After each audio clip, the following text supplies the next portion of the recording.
Richard Blackwood stands in the doorway of his daughter's nursery, the afternoon light slanting across the polished hardwood floor like a spotlight on the scene before him.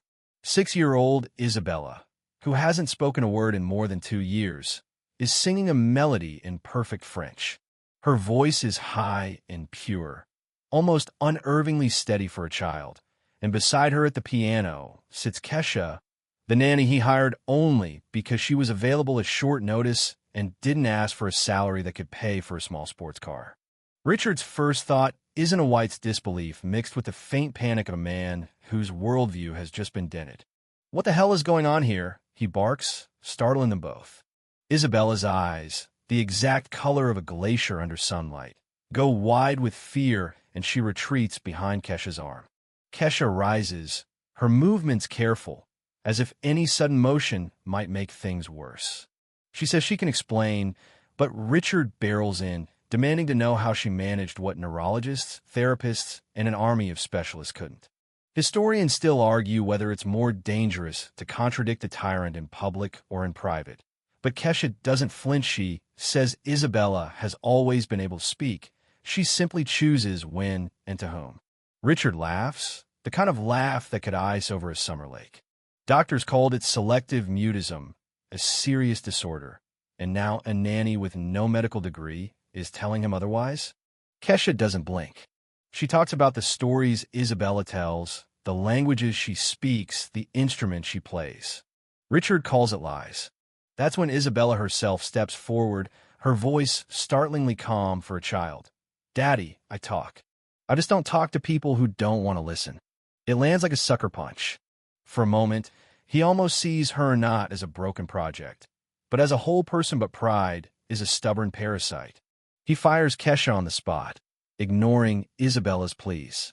The girl clings to her nanny's dress, her voice breaking into a rare scream, but he orders the housekeeper to lock her in her room. Somewhere between the polished marble hallways and the gold leaf ceilings, it's clear this house has more cages than windows.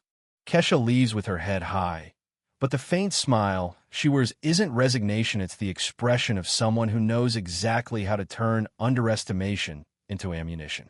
3 days later, Richard thinks he's closed the book on the nanny problem. He's replaced Kesha with Margaret Foster, a silver-haired professional from one of Manhattan's most expensive agencies, the kind of hire who comes with glowing letters of recommendation and an ironed accent. But Carmen, the housekeeper, reports troubling news. Isabella hasn't spoken since Kesha left, refuses to eat properly, and spends hours making strange, muffled sounds when upset. Richard waves it off, insisting it's just adjustment. It's like watching someone rearrange deck chairs on the Titanic while ignoring the iceberg. The phone rings, and the iceberg answers. David Martinez, a lawyer with a voice like a well-oiled hinge, represents Kesha.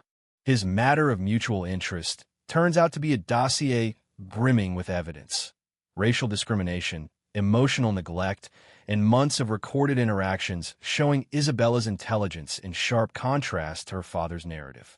Richard scoffs, calling it extortion, but Martinez calmly reveals Kesha's Resuma Columbia honors graduate in child psychology, specialist in trauma and cognitive development, currently pursuing a master's in children's rights.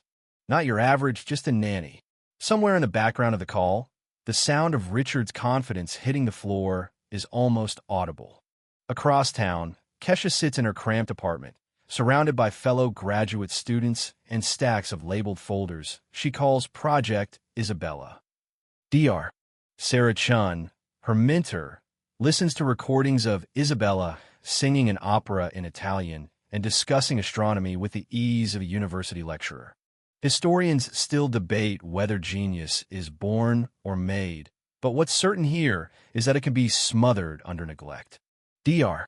Chun wants to present the case at an upcoming child development conference, but Kesha isn't ready not until Richard understands what he's been destroying. Meanwhile, Margaret Foster notices the cracks firsthand. One evening, she finds Isabella hunched at the dinner table, silent. When Margaret whispers gently, "I know you can hear me, sweetheart," Isabella writes on a napkin, "Is Kesha coming back?" The handwriting is neat, deliberate, almost too mature for a 6-year-old. Margaret's phone buzzes with a message from an unknown number. Kesha, reaching out, asking for her help. It's the kind of moment where a seasoned professional realizes the harm might be coming not from the child, but from the walls around her. A week later, Richard wakes to a trifecta of bad omens. An email from the Department of Children's Services announcing an urgent home welfare assessment, a missed call from his personal lawyer, and a cryptic message about a press conference at Columbia University's Children's Rights Center. By noon, he's in a conference room facing a projection screen that might as well be a guillotine. Dr. Sarah Chun, with the calm precision of a surgeon, plays recordings of Isabella conversing fluently in multiple languages, dissecting classical music theory, and telling stories rich enough to make professional authors nervous. Richard protests they were made without his consent, but his lawyer explains the loophole. Educational documentation is legal when there's suspicion of developmental neglect.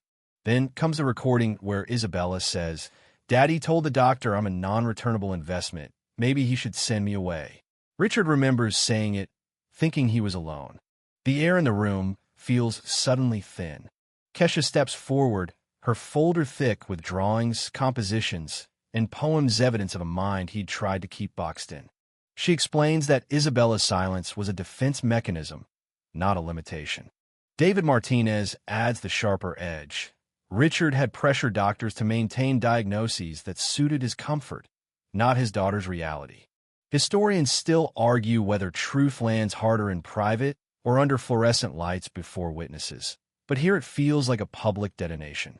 The verdict is swift joint custody under supervision, counseling sessions for Richard, gifted placement for Isabella, with Kesha as her educational tutor. For the first time, Richard looks less like a man in control and more like someone standing on a rug that's just been pulled from under him. Kesha says she wants nothing more than for him to be the father Isabella deserves. And then, the twist: Isabella helped plan all of this, telling Kesha, "Daddy isn't bad. He just forgot how to look at me without being afraid." That kind of forgiveness can melt steel. 6 months later, Richard sits in the front row at Columbia, watching his daughter, now fluent in 5 languages, composer of 3 original pieces, receive a Medal of Honor.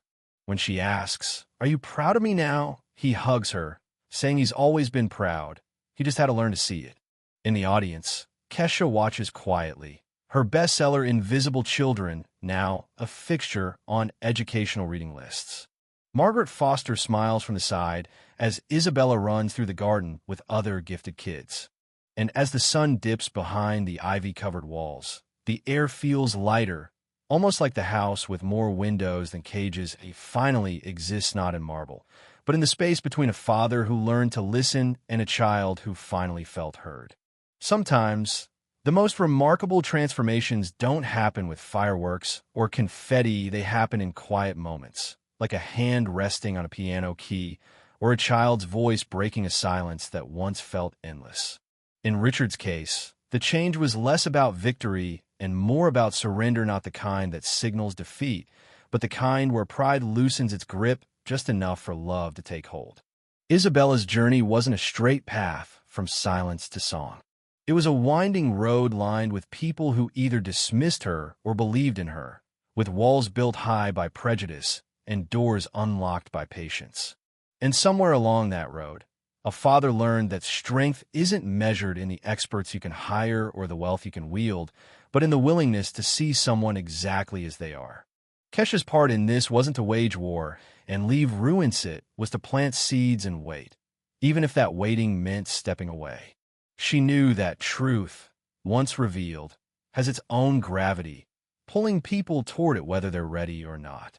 And she understood that the greatest revenge against ignorance is not humiliation, but illumination. For Isabella, the recognition, the medals, the applause, those are lovely, but they're not the point. The point is that she now wakes each day knowing her voice matters, that her ideas have a place to land, and that her father sees her not as a project to be fixed, but as the wonder she has always been. So if there's one thing this story leaves behind, it's a gentle reminder. The treasures we overlook are often the ones sitting right in front of us, waiting patiently for us to stop looking past them. and maybe, just maybe, to start listening.